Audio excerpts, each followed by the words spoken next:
Hello everyone, this is the Deputation. Today I'm here to show you how to completely lubricate your HO scale locomotives. Now, I'm assuming all of you don't run HO scale, and that's fine. It's just the scale that I run, the scale that I prefer. So I'll be showing you how to completely lubricate an HO scale steam locomotive and diesel locomotive. These tips and tricks can be applied to any locomotive with any type of lubricant as you choose. I'll get into that later. What you're looking at here is a Athearn Blue Box SW1100. It was one of the first diesel locomotives I had. Bought it back in the 1990s when I was a little kid, and it's been here ever since. I really love it. This is an eBay find. This Montua 060 Big 6. Bought it back in February. Whoops, sorry. Off eBay. And I've been doing a lot of work to it. Painted the boiler, painted the cab, doing a lot of running gear work to it. It's a great runner now, but just show you how to apply lubricant to such an easy steam locomotive, which I prefer Montuas over anything. But I can show you how to get started. Well, first, the lubricant that I'm using is called Labelle. Labelle is made by Concord Industries, which you know them for a lot of the interurban stuff in the new coaches. Mainly just a coach and interurban manufacturer of trains. I'm using Labelle number 102, number 106, number 107. They're all different compounds used for special things, and I'll explain those to them as we go along. I'll start on the Athearn diesel locomotive. And great points to lubricate. Well, for a second, you can just start by removing the shell. You just take a small flathead screwdriver, just kind of prick off the shell. Just be gentle. You don't want to be too harming your engine. On one side, and just kind of lift off the cover on the other. So once it's exposed, it's a typical Athearn, old Athearn engine area. Got the exposed motor, all the drive shafts. Just give you kind of a look of it. Show you some ideal points that I'll be lubricating. I'll start with my Labelle number 107. Labelle number 107, especially for drive shafts, moving parts, and can even go inside the commutator to keep the commutator clean. Do not use petroleum-based lubricants in the commutator. That will completely ruin it. This is not petroleum-based. It is a different compound, and it will not ruin your commutator. It will make it run silent, smooth. That's where I found is often your noise is in your commutator. Well, we can start off with the commutator anyways. Just put a little bit, small amount on it. The brushes add friction, so you want to give it like a friction-free run. You can do both sides if you choose, but it'll rotate, so that's why. The next place I like to lubricate are the little motor shafts. Sometimes it's kind of hard to see. They're inside, right before the brass coil. Just try to drop in there, and on the start of the drive shafts. And the armature shaft is way in the back. Like, can't even really see it. It's just right behind the metal plate. Just put a drop there, keep the shaft running smooth, and just do the same for the other side.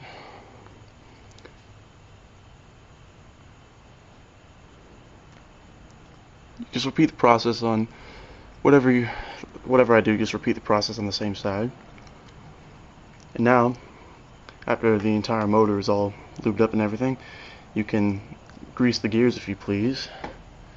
And all you have to do to get to the gear housing, just take another small little flathead screwdriver and just pry off the ends of this thing just gently.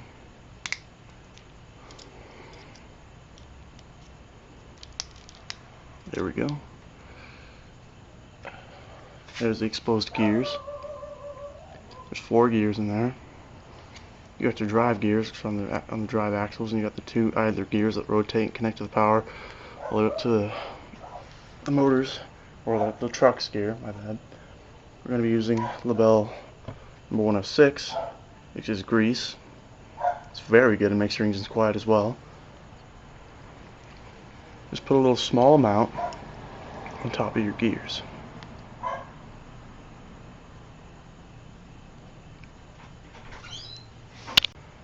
Like I said, just put a little small amount on top of your gears. And there you go. Just put the cover plate back on.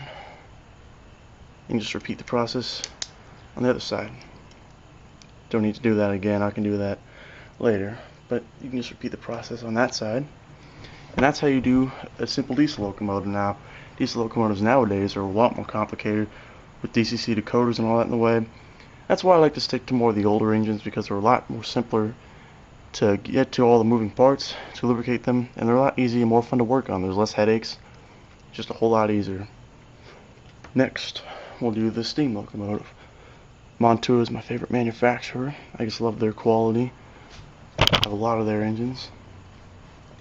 Now when I start, well, you can start by putting grease on the gears, which I guess we can just start off by doing that.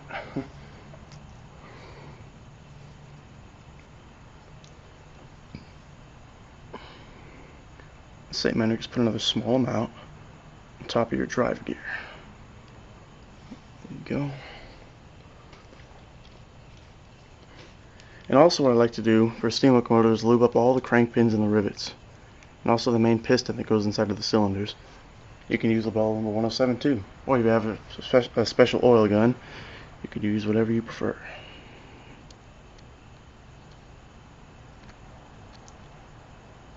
So drop on all the crank pins and the rivets on the main valve. Sorry, main rod. You can also get on both sides of the axles, keep the wheels running smooth.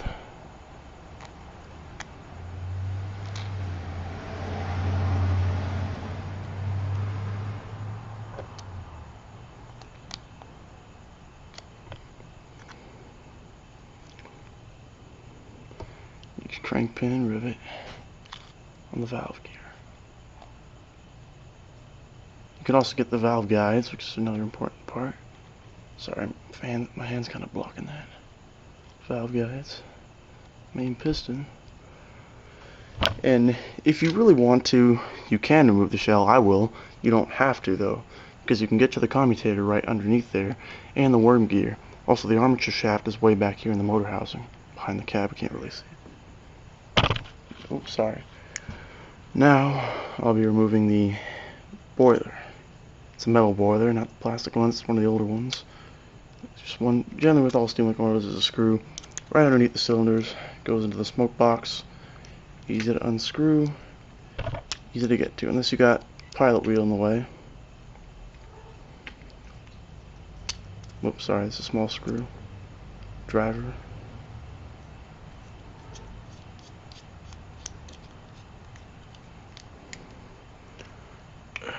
Alright. Hang on.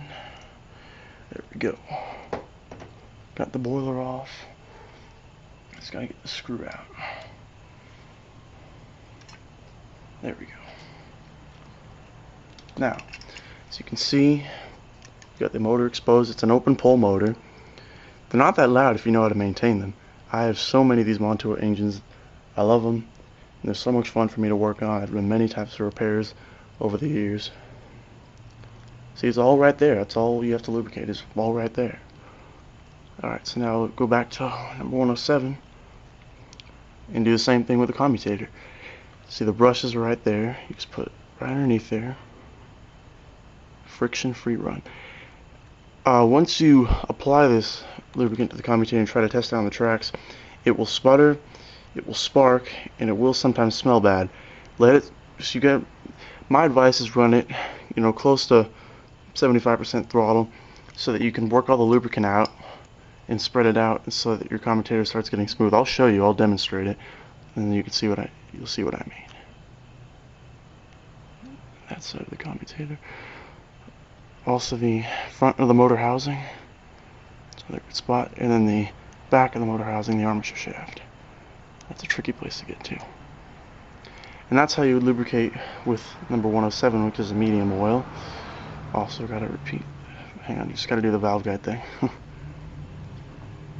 Now we're gonna be taking the bell number 102. Haven't really seen me use that a whole lot.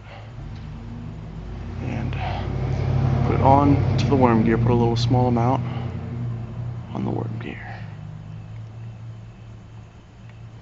There you go. And that's how you do a steam locomotive.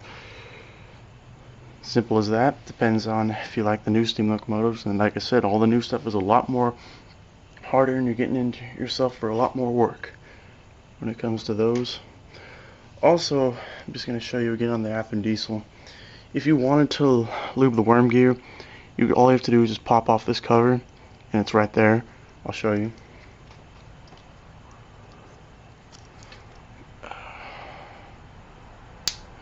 Okay. There we go.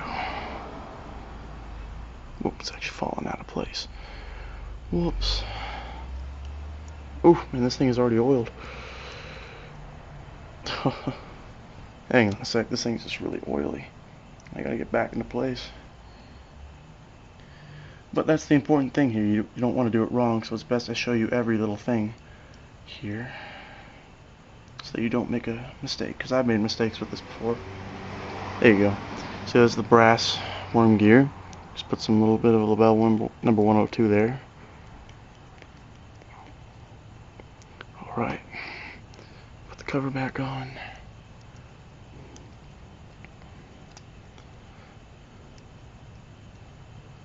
And just repeat the same process on the other side.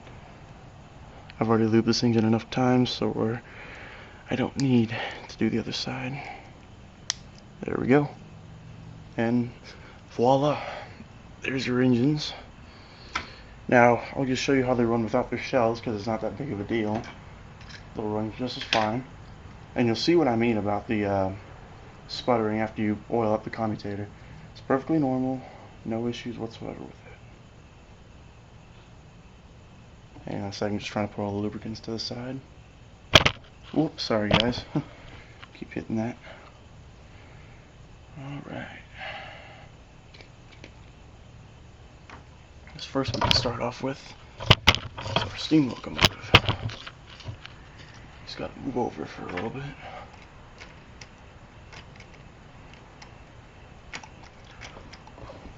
I can also show you how to clean these things, which is really simple. Just gotta move over to the controller.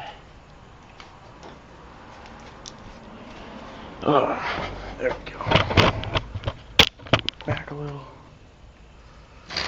Whoops, sorry. Whoops. Sorry, I forgot my other engine was on the track. See, it'll start to sputter a little bit, and that's perfectly normal. See, when it sputters, that means it's getting all the lubricant in the commutator. Commutator will throw a little bit of sparks. It's all good. It's all part of the process. And it will gradually loosen up.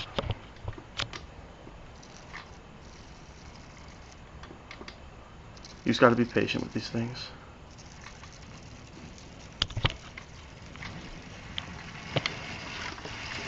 So there you go.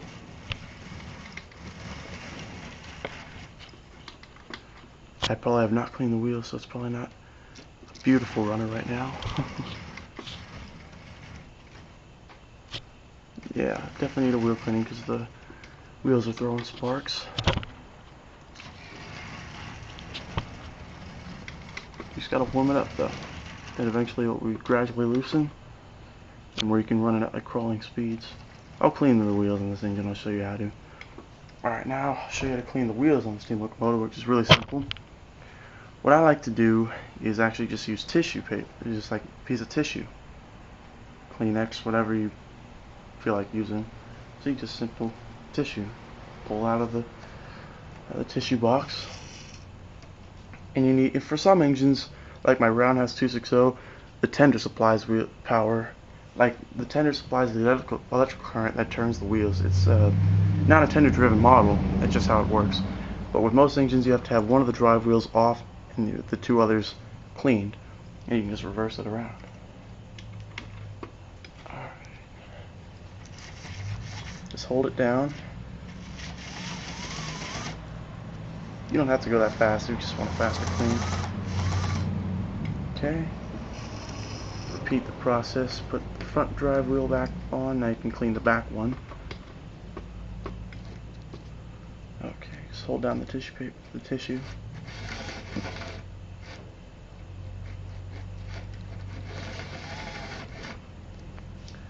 Alright.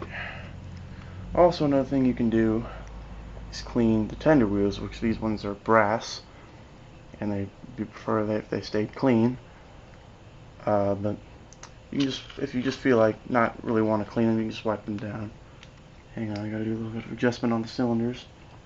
Just hang on a sec.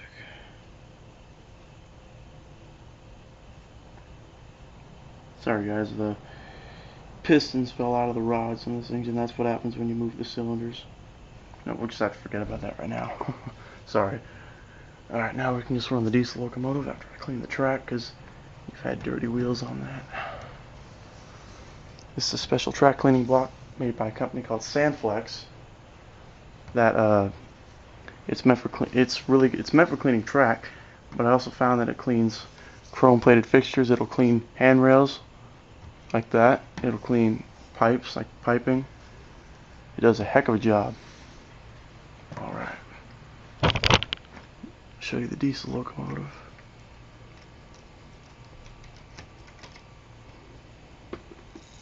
See, they'll sputter too at the start. See, they'll jolt too. Whoop, accidentally picked up my SV daylight coaches. Whoops.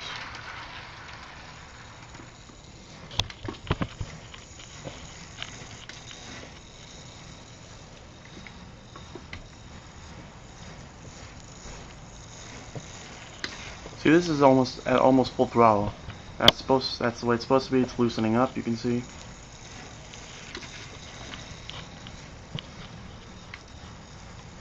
Sometimes it takes a little while.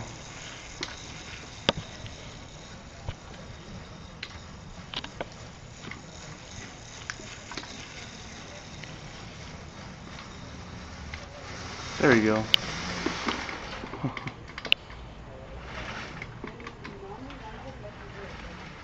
Whoops, it accidentally tried to pick up my brake car sitting in there.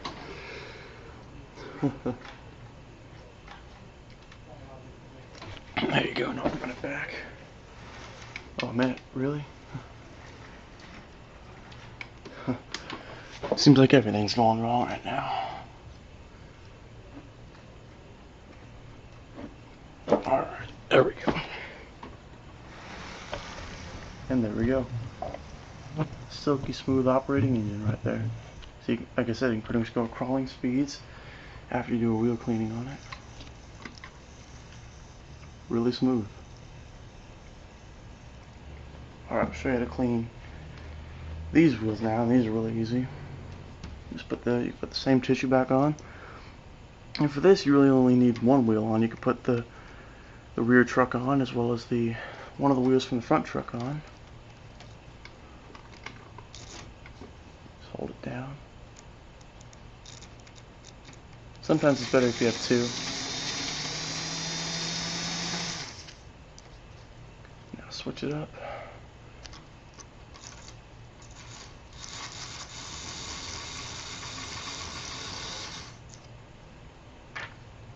There you go. That's how you would clean your actual scale locomotives, both steam and diesel. Sorry for the problem with the steam engine, I'll show you. Always happens with these things. My cylinders fell out. All I have to do, it's really simple, just put the cylinders back in, put the crosshead back in the piston, it'll be good to go. It's really simple. But it's best if you have experience when you're dealing with a lot of this stuff, or else you might not know what you're doing. But just follow. This video should be fairly simple. Whoops. And if you want me to show you how to do it to a particular locomotive of your choice, let me know. So I've done this to about every locomotive I have, because it makes them run stronger and makes them last longer. So I'm just showing you how to clean track, clean wheels, lubricated engine. This is your benefits. Look how slow this thing can go. It can crawl. This is an old Athearn blue box. So yeah, that's how you completely lubricate and clean your locomotives, both steam and diesel. If you have any special requests or you want me to do it to a particular locomotive, ask. I've got Roundhouse, I've got Bachmann Spectrum, I've got IXC, I've got pretty much everything. Lifelike, AHM engines, diesel and steam too. I got, huge collection of engines. Hey guys, sorry for the continued interruptions, but just took about a minute just to get the valve guides and pistons back on the cylinders. no big deal. And now I'll show you how the 060 runs. I really should have chosen a better engine because I forgot I've had struggles with this one. I've had to do repairs to it a lot. It needs tender. The tender wheels definitely need cleaning because that's where it gets a lot of its electrical pickup from.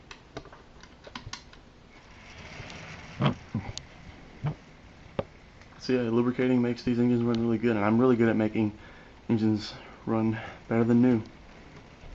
See, they're really good at slow speeds and crawling. Well, if you want to see an engine crawl, I can have my Climax come out sometime.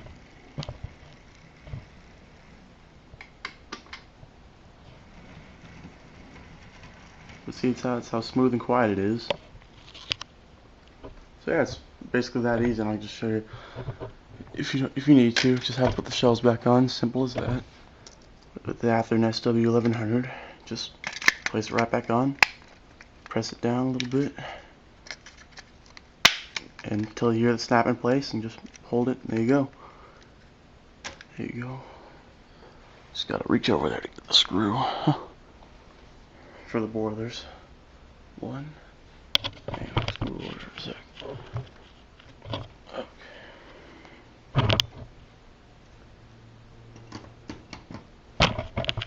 Just place it back on there. Make sure the little pin slide, and you slide it back. And lift the engine upside down.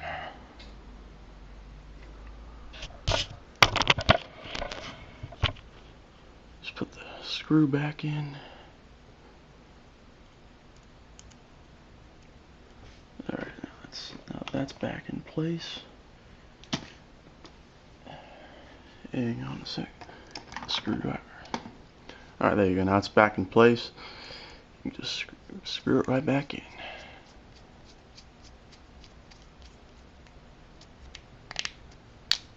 And there you go. That's how you put the... That's generally how all steam locomotives are. They always have the screw underneath the boiler, underneath the smoke box. Cylinders, my bad.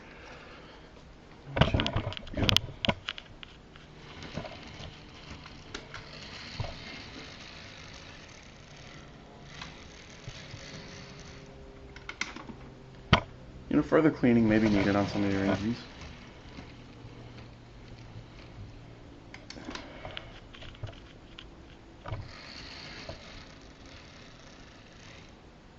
So it just kind of gives you the idea.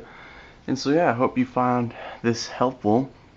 And like I said, if you want to see me do another locomotive, I've done many. I can even do a brand new engine like my Climax or the Spectrum engines, or even another old one like my old Montour or my old MDC Roundhouse engines.